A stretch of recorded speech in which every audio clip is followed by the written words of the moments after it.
Agora você ouve uma palavra de vida com o pastor Érico Rodolfo Bussinger.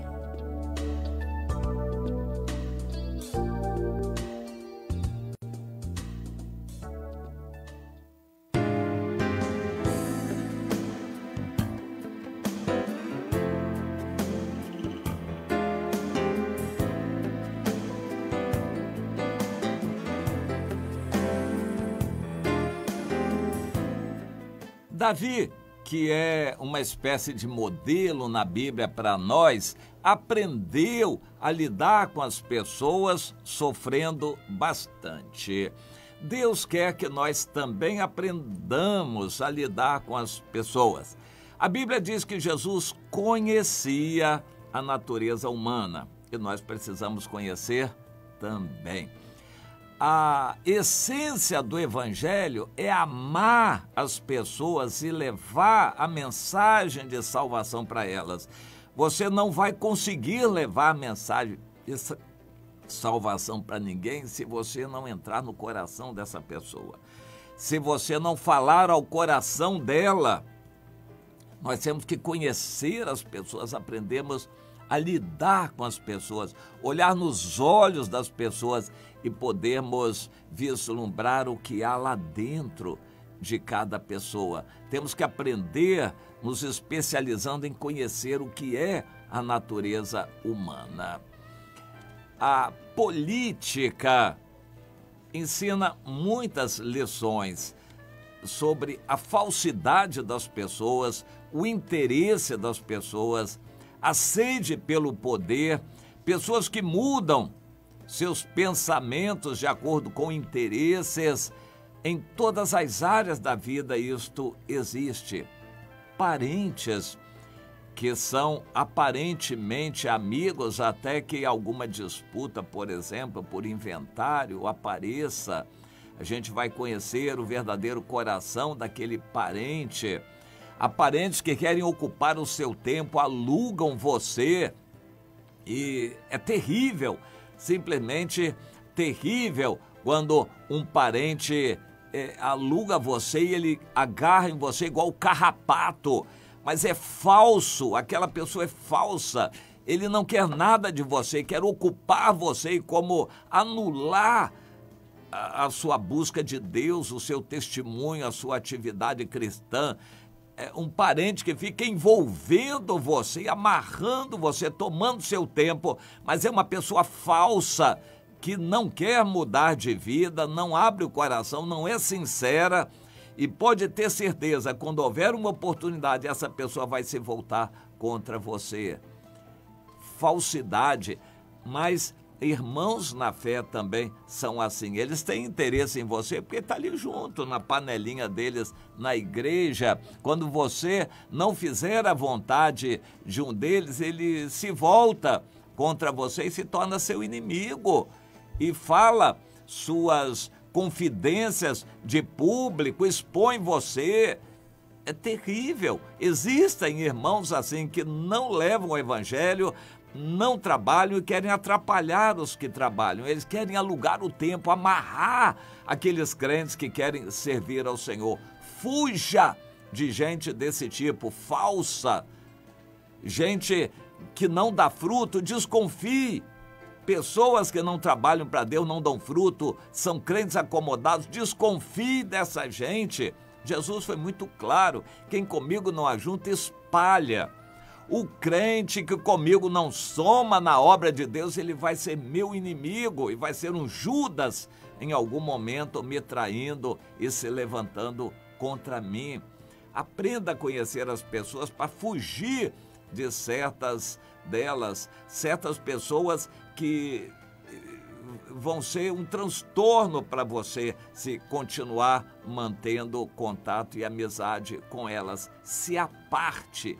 Essa expressão é muito usada na Bíblia. Se aparte daquele que se diz cristão e é avarento, gosta de dinheiro e vive para o dinheiro. Se afaste de pessoa desse tipo.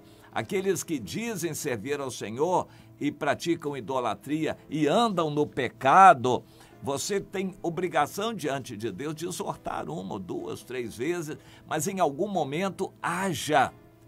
Saia de perto de pessoas, denuncie a atitude deles, fale claramente com eles que aquilo não é bom, não é aceitável por Deus e se afaste deles para você não ser contaminado, você não ser anulado e amarrado por pessoas desse tipo. As igrejas estão cheias de ratos de igreja, pessoas que estão sempre na igreja, porque é o ambiente deles, mas eles não buscam o Senhor, não abrem o coração, não evangelizam, não cuidam de ninguém, não se santificam, mas levam o ambiente do mundo em conversas e fofocas para dentro da igreja. Cuidado com esse tipo de gente, se afaste deles. Davi nos exemplifica de várias maneiras e a vida dele, cheia de altos e baixos, é para nós muito didática. Quando ele estava acomodado, o filho Absalão, que ele não cuidou, de quem ele não cuidou quando era novo, o Absalão cresceu como uma peste, um vaidoso, soberbo, preguiçoso, que não trabalhava, mas que fermentava a malícia dentro da corte.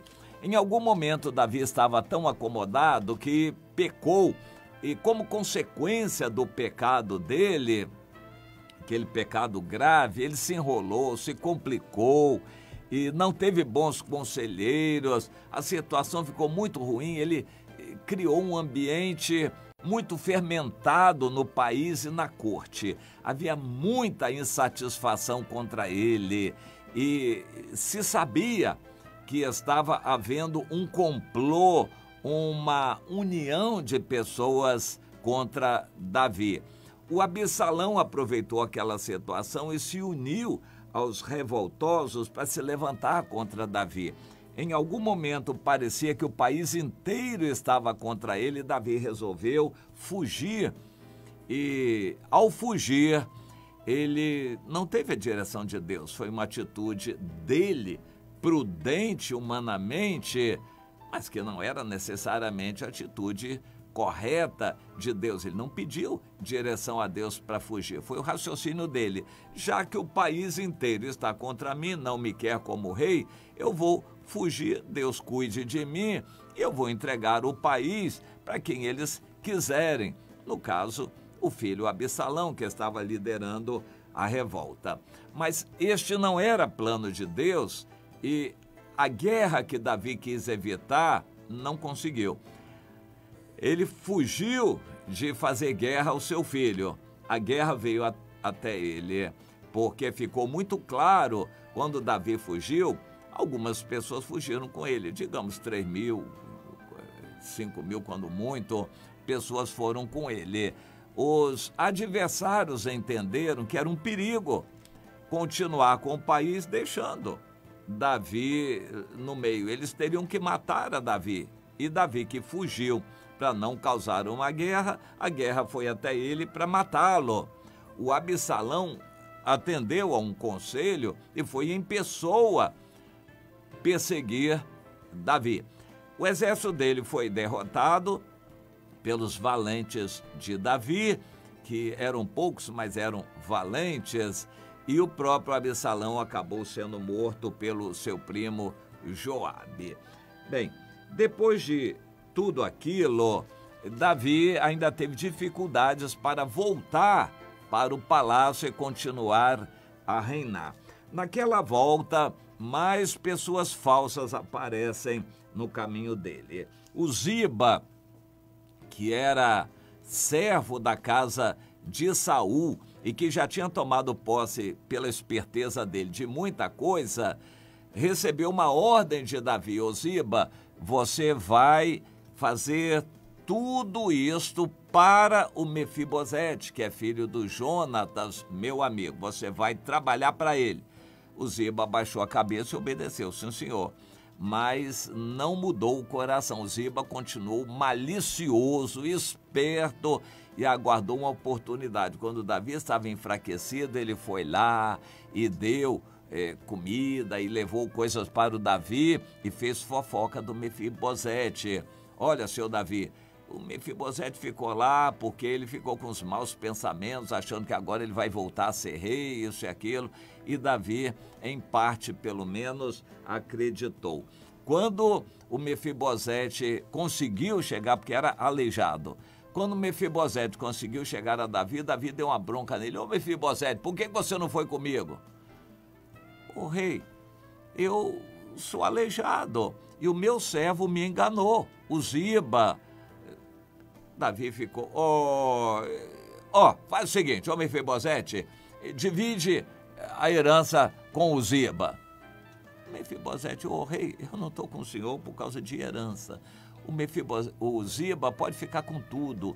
Eu não estou com um olho grande. Eu quero o senhor. Estou feliz porque o senhor voltou para o reino. Então pronto, se o senhor me deixar viver, eu estou feliz porque Deus trouxe o senhor de novo para ser rei. O Davi depois deve ter meditado e refletido sobre aquilo, a Bíblia não traz, mas ele recebeu ali uma boa lição para conhecer melhor as pessoas. Ele precisava conhecer melhor as pessoas. Na mesma volta, Davi quis agradar muito Barzilai, porque Barzilai era rico, sustentou Davi, enquanto Davi estava fugindo, e Davi se rendeu todo ao Barzilai.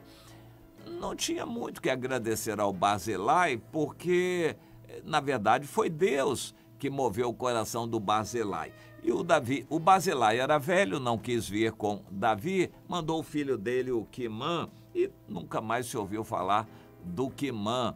E não foi uma boa atitude. Davi agradou o rico, que o ajudou, e teve lá uma condescendência para com o Ziba, esperto, que o enganou e condenou Mefibosete, que era sincero. Mas então Davi foi muito levado e influenciado pela ideia das pessoas. Mas por causa da atitude dele, o próximo capítulo, 2 Samuel 20, é um capítulo também muito triste para ele, porque o Seba, um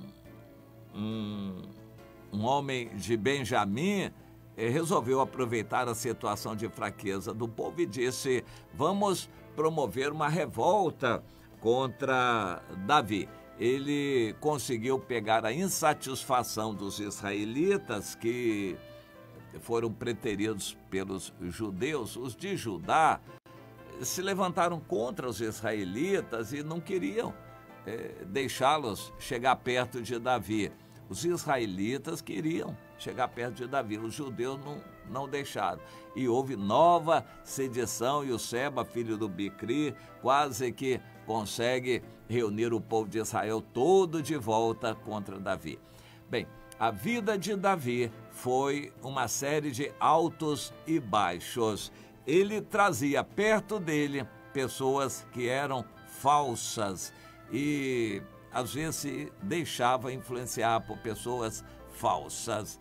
E a gente vai vendo esses altos e baixos da vida de Davi trouxeram consequências drásticas para o povo.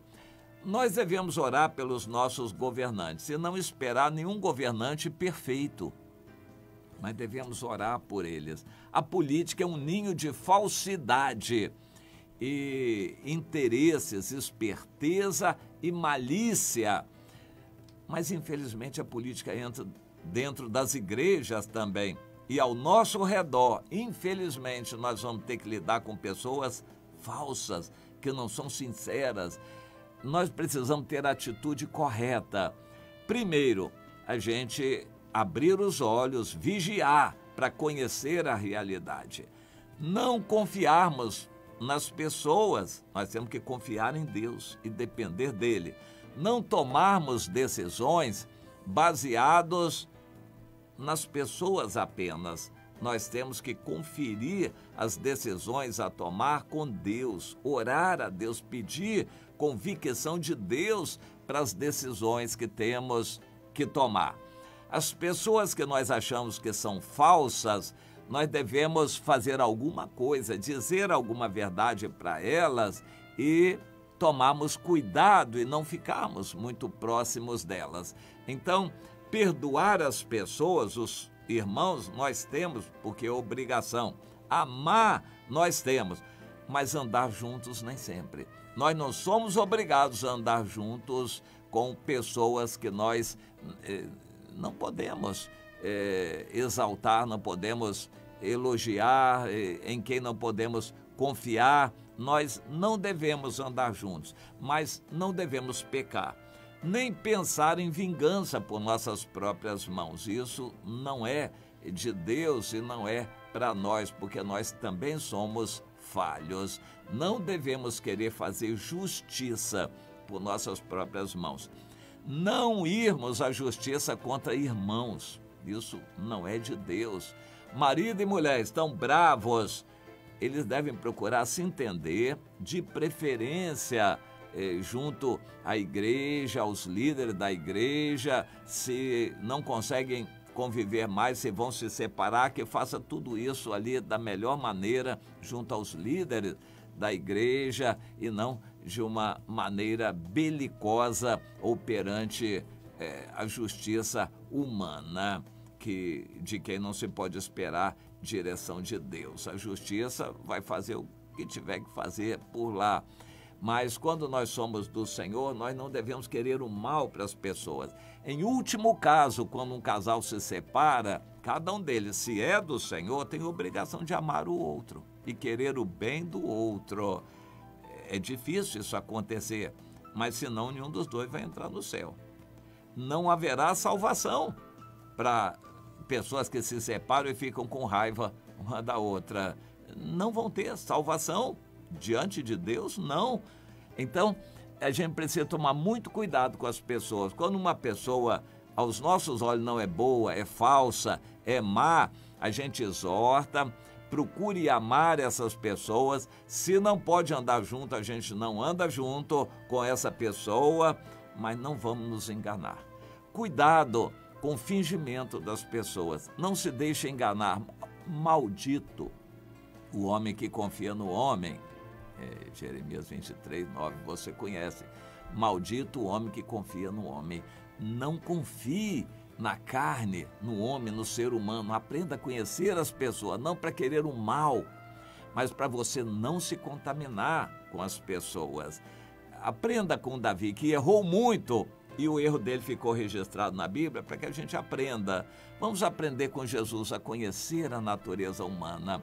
Vamos aprender a nos afastarmos de certos irmãos e certas pessoas, embora amemos essas pessoas. Vamos nos afastar com amor, procurando amar, mas nos afastarmos para não sermos contaminados. Cuidado com parente, cuidado. Bem, todas essas recomendações nós vamos procurar observar para podermos viver uma vida melhor, podemos produzir fruto e agradar a Deus.